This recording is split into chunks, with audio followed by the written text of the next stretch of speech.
The Union government is reportedly considering a major restructuring of India's public sector banks. According to recent reports, the plan could merge smaller PSBs into larger ones, reducing the total number of public banks from 12 to just 3 or 4, said to be under active discussion, aligns with the government's long term goal of creating fewer but stronger state owned banks capable of competing globally and driving credit growth in India's fast developing economy.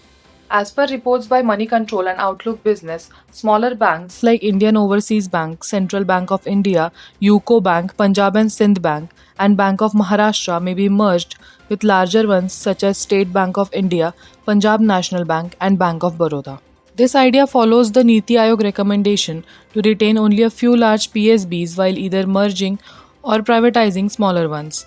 The finance ministry believes India needs large globally competitive banks. Currently, SBI ranks 43rd among the world's top 100 banks, and the government reportedly wants at least two PSBs in the global top 20 by 2047 as part of its Viksit Bharat mission. At the same time, government is preparing to sell up to 10% of its share in five smaller public sector banks. Bank of Maharashtra, Indian Overseas Bank, UCO Bank, Central Bank of India, and Punjab and Sindh Bank. This move could raise over 10,000 crore rupees in the first phase, with more disinvestments likely later. Critics, however, warn this gradual disinvestment may lead to privatization and weaken the public ownership model that defines India's banking system. The reports have caused concern among bank employees and unions.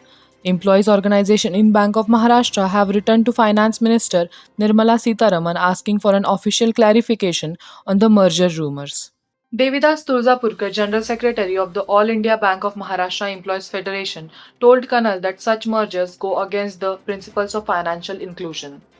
During the last mega merger in 2017, thousands of branches were closed and staff vacancies reduced. Mergers hurt both employees and the public, he said. Meanwhile, Rupam Roy, General Secretary of All India Bank Officers Confederation (IBOC), said the current reports appear to be speculative as there is no official confirmation yet. Since 2014, India has already reduced its public banks from 27 to 12 through multiple mergers. While the government argues that consolidation strengthens efficiency and financial stability, many economists disagree. Renowned economist C.P. Chandrasekhar warned that mergers alone cannot solve the system's core problems, such as governance gaps, political interference, and risky lending practices. He wrote, merging smaller banks into larger ones does not fix the structural issues. It only creates bigger institutions with the same weaknesses. Bank unions say that PSBs already face severe staff shortages and growing workload pressure due to cost cutting and disinvestment targets. Employees fear that another round of mergers could lead to branch closures, reduced recruitment, and weaker rural banking access, directly hurting India's goals of financial inclusion. The Bank of Maharashtra unions have stressed that the bank has shown strong growth, innovation, and efficiency in recent years. They pointed out that the Finance Minister Nirmala Sitharaman herself praised the bank during its Foundation Day celebrations earlier this year. Unions argue that BOM should continue as an independent institution, highlighting its key role in Maharashtra's socio-economic development. They have requested the Finance Ministry to officially deny merger reports to calm the worries of employees, customers, and investors.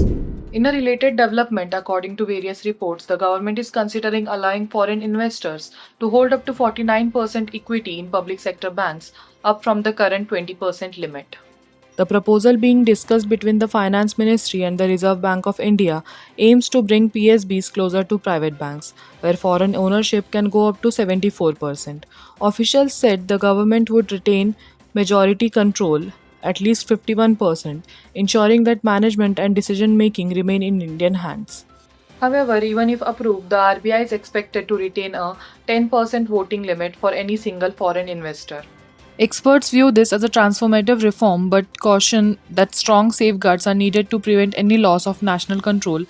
They highlight that India's PSBs, holding nearly 171 trillion rupees in assets and over 55% of the banking market, serve a crucial public welfare role beyond profit making. Meanwhile, the Finance Ministry, in a written reply to the Lok Sabha, clarified that the government currently has no proposal to merge or consolidate public sector banks, addressing concerns about future mergers. The impact on Maharashtra based banks and possible branch or staff reductions, the minister stated that no PSB consolidation plan is under consideration at present.